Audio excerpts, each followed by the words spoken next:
I welcome you to this entering moment. Let us take a minute to become grounded through our root chakra.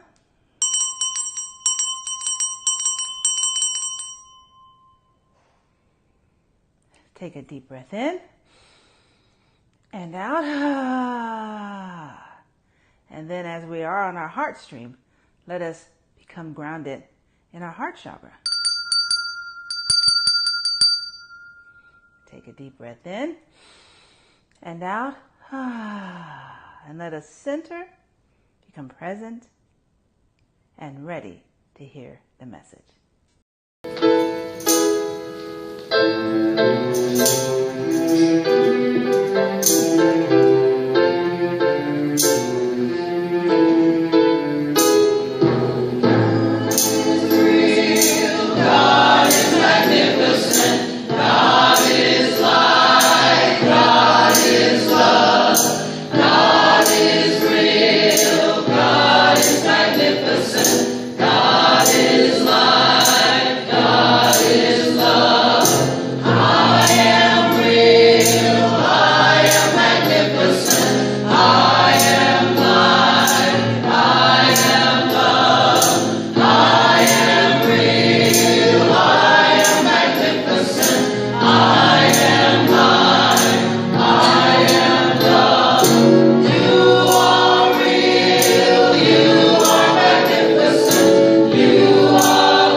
Good morning.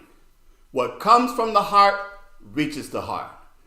Welcome to our Heartstream, and this morning it is live because I'm doing something that I've not done in a while, and that is to do this live. And I am so glad to welcome you to this Heartstream, to be in this space and place again where we virtually see ourselves and experience ourselves with the expression of spirit moving through us.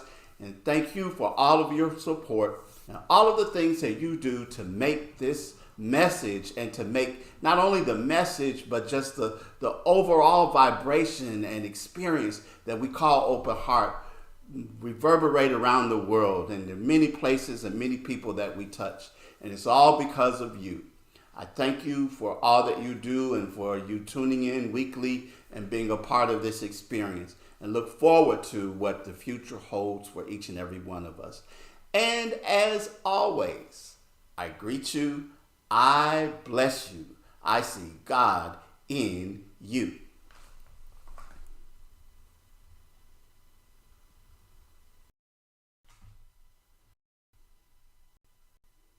Our purpose statement.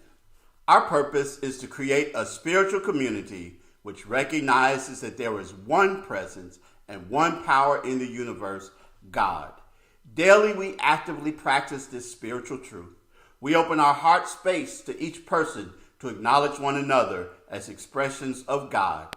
It is in each other that we see God.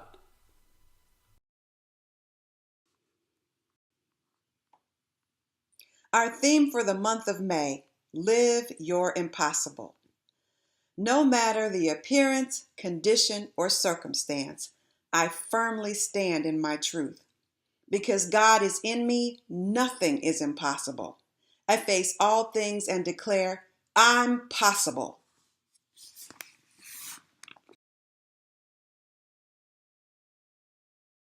Good morning, Open Heart family. Today I'm coming to you live from Greenleaf Farm, sitting amongst some of the beautiful flowers that we grow here. Today I'm going to be reading a passage from Celebrating Silence by His Holiness Sri Sri Ravi Shankar. I'm pretty sure I've read from this book before, but it's just a collection of quotes, and I like to just open up to a random page and see what it has to offer. There are 5 aspects to yourself: asti, isness; bhati, knowledge or expression; priti, love; nama, name; and rupa, form. Matter has 2 aspects, name and form. Consciousness has 3 aspects: asti, it is; bhati, it knows and expresses; and priti, it is loving. This is the secret to the whole universe. Maya, or ignorance or delusion, is not being aware of the 3 aspects of consciousness and getting caught up in name and form. Question: why are we imperfect? So that we can grow to perfection. Life is a movement from imperfection to perfection. A seed contains the tree, but to become a tree, it must cease being a seed. The seed is not a tree. A sapling is not a tree. So in life, you can either see imperfection at every step, or you can see movement from one perfection to another. Wherever you put your attention, that will grow. If you put your attention on the lack of something, the lack will increase. And so it is.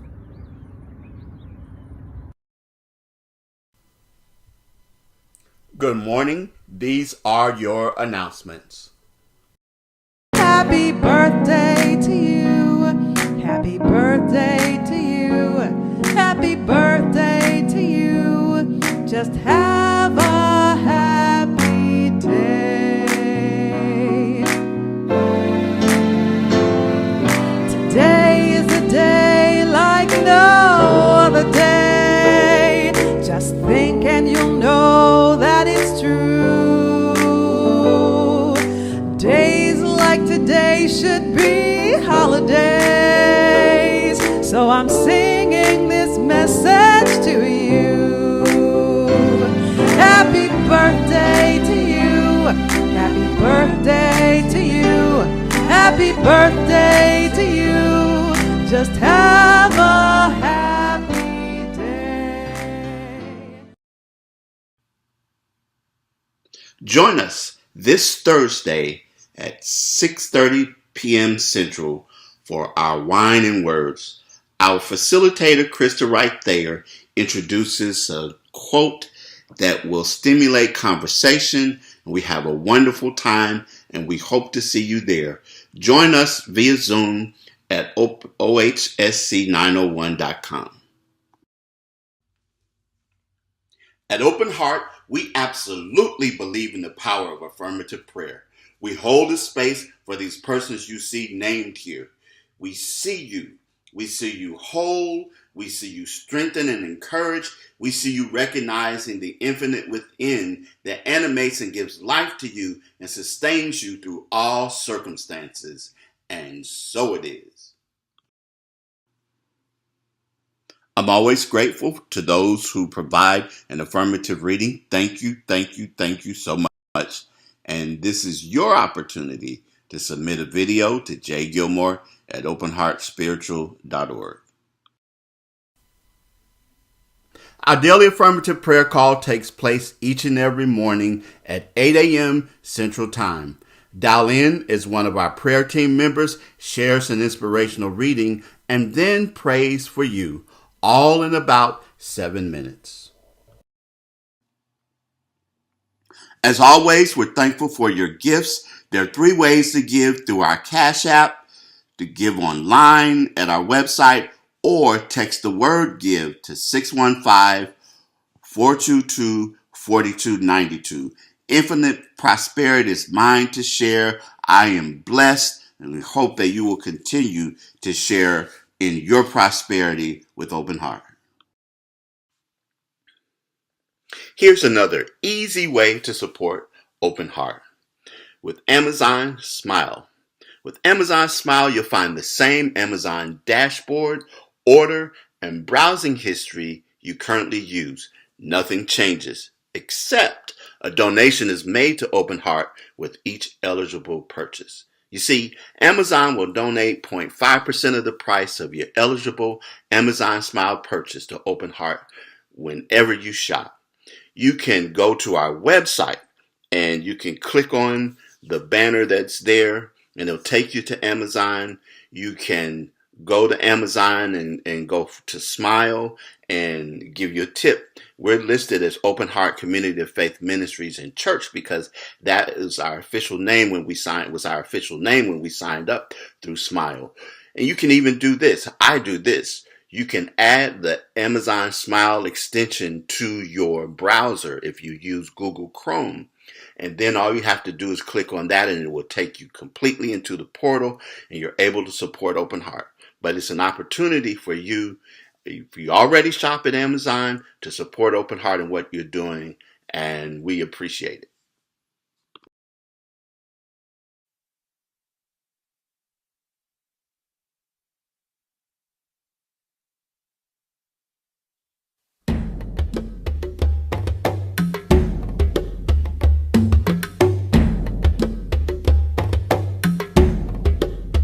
God is my source, God is my power, God gives me everything I need.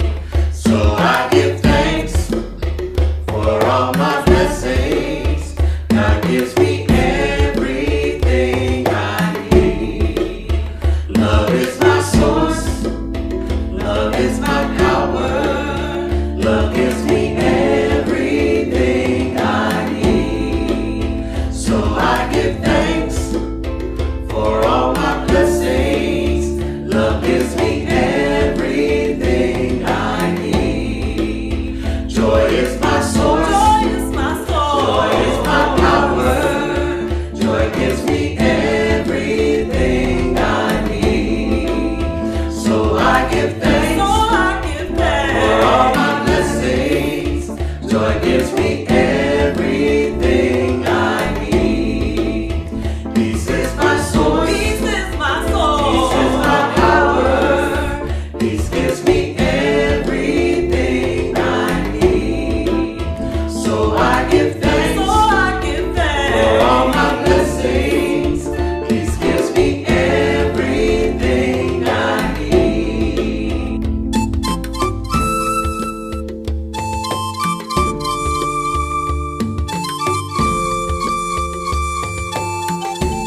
love that will heal me. Good morning and welcome to our Heartstream.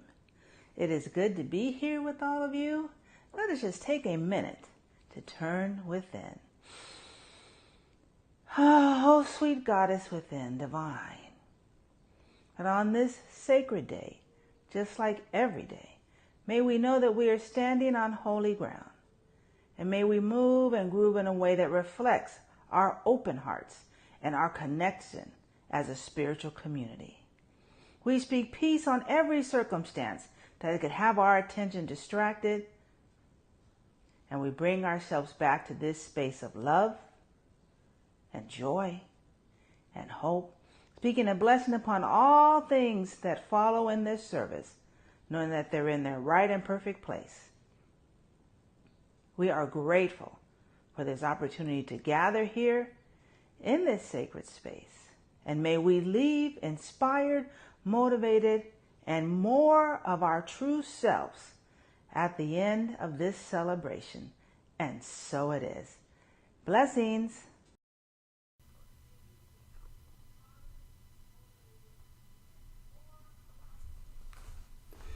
They said it couldn't be done. Nelson Mandela spent 27 years in prison. After being released, he dedicated himself to ending apartheid in South Africa, received the Nobel Peace Prize, and was elected president.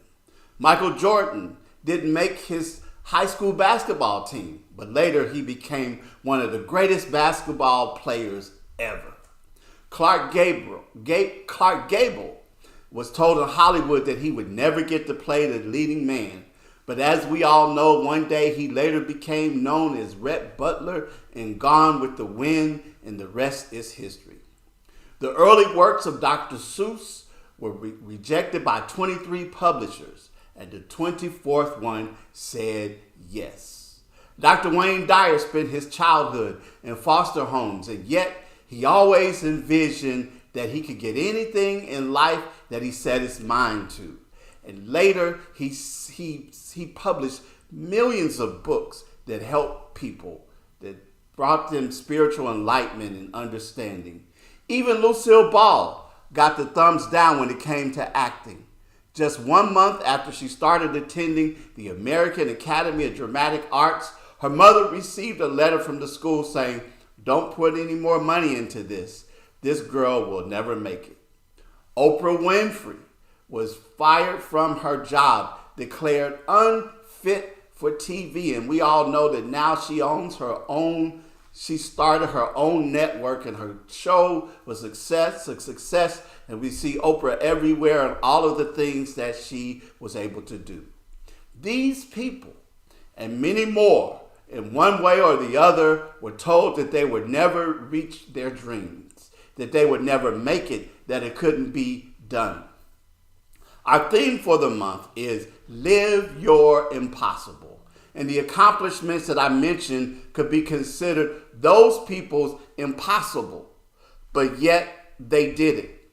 And I know that each of us has things in our lives that could be considered our impossible, things that people have told us that couldn't be done, things that we may still be trying to accomplish, still trying to do, still trying to make a part of our lives and to be the way in which we live our lives. And then sometimes it may seem impossible. That this morning I want to talk about how it is that we can live our impossible. How can we do it? Well, the first thing that I want to say, that we have to stop listening to those other people who tell us that it can't be done. Just stop listening to them. Don't pay attention to them. Don't pay them any mind. Or in the case of some people, because there are some people who use the naysayers in their life as motivators for them proving those individuals wrong. But not giving a lot of energy and a lot of attention to the things that people say about us that can't be done because of our background, because of our education or lack thereof, because of our economic circumstances, or any other kinds of ways in which they seek to qualify and say that things can't be done. I think about the story that I like to tell all the time. In fact, I used to use this story to the point where there are people who sort of identify me with it. But it's a story that I love to tell. And it's a story about these two frogs that were hopping through the forest, and they fell down into a pit.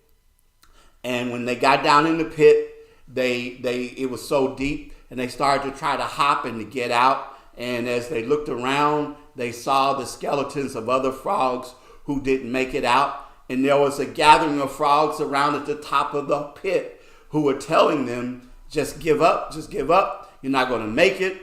Others didn't make it, you're not going to make it either. So one frog, listening to them, tried to get the other frog to stop, but the other frog kept on hopping up and down. And finally he got a good leap, and he leaped up out of the pit. And all of the other frogs gathered around him, and they were talking to him and excitedly and everything. How did you do it?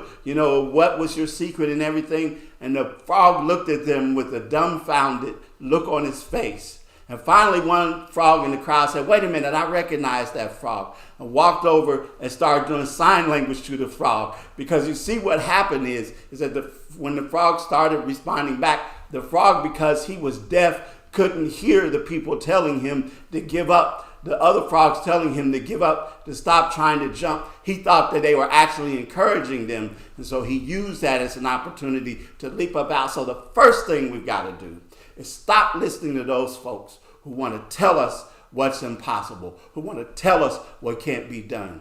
And the other thing about that is not just listening to other people, but listening to ourselves when we have internalized so often the things that people had said to us. And now they don't have to say a word because we're telling it to ourselves.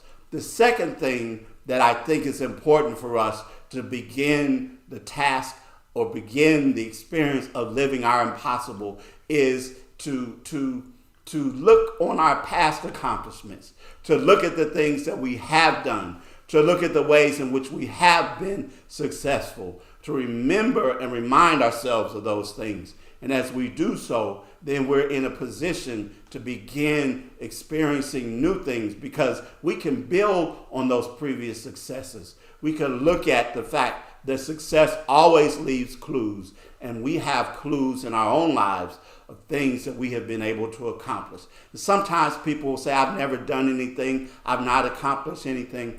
But when I spend time with people, talking with them about their accomplishments and pointing things out that very often we overlook or we discount, or we think that, well, this is not spectacular. I didn't start my own company. I didn't become the president of a country like Nelson Mandela. I don't have a TV network. None of that matters. All of us have things that we are successful at and have been successful at doing. And sometimes those things that we look at as being small things can truly be built upon to become significant and major things in our lives. But to recognize and to celebrate each and every day the things that we do. And if there's no other accomplishment that you can think of in your life in that moment, just think about the fact that you are a living, breathing expression of spirit, that you got up this morning and that you are here and that you are alive and that you continue to do the things that you can do and be that place and space that's open and available to God. The third way that I want to talk about this morning is to take advantage of what Genevieve Davis in her book Magic Words calls your magic mind. And that is to learn how to tell stories that benefit you, because we all have stories. We all tell stories about our lives. We all tell stories about what has happened to us. If you want to know what the stories are for you, just think about when you met someone for the first time and you begin introducing yourself and talking about yourself to them and sharing your story, your life story to them. Think about those things that you say about yourself. Think about those things that you share with them. Think about what is happening in those situations and circumstances. That becomes a part of that is your story. And that's how you can recognize what your story is. When you spend time alone and you begin thinking about tasks or ideas or dreams or goals that you have, and then listen to yourself, what yourself is telling you with regard to that. Those are the stories that you are using. And what Davis explains is that we have two minds. There's first the analytical thinking mind. That's the mind that runs the show. That's the mind that gets us to believing that it's all that is. The thinking mind fools us into thinking that that's it. And that's the mind that can cast seeds of doubt in our mind. You think, well, I'm going to start out doing this, or I'm going to commit my life to making this or that happen. And they will bring up the things where you weren't successful. They will bring it, that thinking mind will bring up the things that you failed at. All of that, because the thinking mind can speak in ways that are judgmental and negative, and the language that discourages us and all of those kinds of things. It's also the narrator. You know, all of us have that narrator that throughout the day, whatever it is that we are doing, whatever the task that we undertake, it is telling the story. It is constantly speaking. It is constantly active. It is constantly doing things. That's the thinking mind. And so often it has us fooled into thinking that it's in control and that's all who we are. And so it's important for us to understand, though, that it's not it. The second part, or the second mind that she talks about, is our creative or magical mind, which is a creative and feeling mind. It's one of those things that we talk about in our teaching, that creative mind. We know Ernest Holmes has a book that's called Creative Mind and Success, but the creative mind is an important part of that. You see, because the thinking mind can seem impossible to control. It can seem like it because it does so often dominate and run the show. It fools us into thinking that that's all it is. But I'd like to share with you, when I start talking about the way that we fix and the way that we address the thinking mind, is by telling a different story.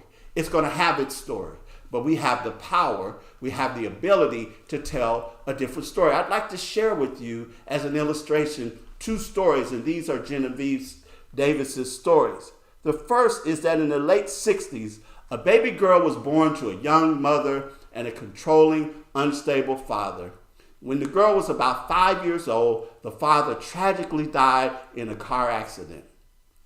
This left this girl and her three siblings to be raised in poverty by a very young and overwhelmed mother. Suddenly, this woman was forced to raise 4 children, all under the age of 8. The little girl, who was the focus of the story, suffered a mystery illness that kept her in and out of hospital a great deal. And she lost friends because of that. She was bullied at school. She was called a weirdo and a witch. She lived in a village that had few facilities. And she had, for entertainment, only 3 television stations. So she spent a lot of time outside walking and all of that, because there was not much else to do in the place in which we grew up. And again, she didn't have many friends, and they called her a weirdo and a witch. Later, as she reached adulthood, she suffered a series of bad relationships in which she was physically and emotionally abused. She fell into a life of poverty, experiencing near bankruptcy, frequent court appearances, and many times where the bailiffs came knocking at her door, seeking the money that she owed and all of that. It took her 20 years before she was finally able to pick up the broken pieces of her life and move on. The second story. A girl was born to a young and resourceful widowed mother. With no father on the scene, the mother became an expert in DIY and car maintenance, as well as fixing healthy and delicious meals from basic ingredients that came from their family's meager budget. All of the children from an early age were encouraged to be resourceful and extremely independent. The girl learned to become self-reliant and was able to create her own entertainment. She developed a love for nature and beauty that brought her fascination with magic as she spent many hours outside. Because she didn't have very many friends at school, she became close friends with her sisters through her illness, and she eventually overcame that mystery illness. Her childhood consisted of long walks and loud girls and hand-me-down clothes and homemade Christmas decorations, and glimpses of sheer magic. Later in life, poor financial choices and encounters with unsuitable men left her with a canny resilience and thus in a thirst for self-improvement. The ups and downs of her varied life left her with the perfect tools to allow her to help those who love to improve their lives. She gained a richer, fuller life. And if you haven't guessed it by now, both of these stories are about Genevieve Davis. But she says that the first story she never tells because the second story is the one where the magic, if you will, is. The second story, because both stories account for the events that happened in her life, but the second story is the way in which she sees her life and the way in which she sees things happening for her and the way in which she sees herself growing. You see, the way in which we begin living our impossible is learning how to tell a different story. It's learning how to recognize and realize all of us have been through situations and circumstances where there are disappointments and where there are failures, where there are times when we find that we didn't quite measure up. But when we can take those things, when we can take those experiences and we can learn to tell a different story, when we view those things from a different perspective, when we truly understand, then when we change our story, I know we talk about change your thinking, change your life, change our stories, we begin experiencing changes in our lives. We become open and available to the possibilities that are there. We become open and available to the things that Spirit already has in store for us. And it's just waiting for us to be open, waiting for us to become a way in which we can see all of the resources, a way in which we can become creative, a way in which we can do all that is necessary to begin living our impossible. It is possible to do the things in life in which we wish to experience and to have. And I don't care how old or young you are. I look at oftentimes those the top 30 under 30 or the top 40 under 40, and I celebrate those people. I'm glad about their accomplishments and everything. But I also celebrate people who are beyond those age ranges, who continue to achieve and accomplish and to do so much, because life, it doesn't end until we decide to give up and stop living our dreams. But then when we take have the intention that each and every day we are going to live from our highest spiritually exalted point of view, that we're going to tell those stories that are uplifting stories, those stories that benefit us, those stories that are overcoming stories, that as we continue to tell those stories, then that thinking mind moves back and that creative mind moves forward, and we have the things in which we wish to live. Live your impossible by changing your story, and by changing your story, you change your life. And so it is.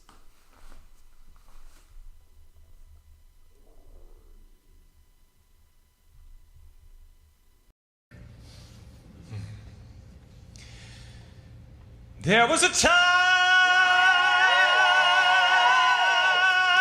in my life, thought I had to do it all for myself. Didn't know the grace of God was sufficient. I didn't know the love of God was at hand.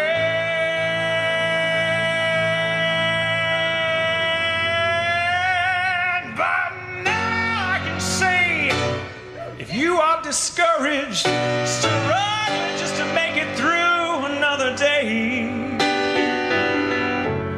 gotta let it go. Gotta let it all go. Are you listening? You got to let it all go. And this is what you have to say. I release and I let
Yes, I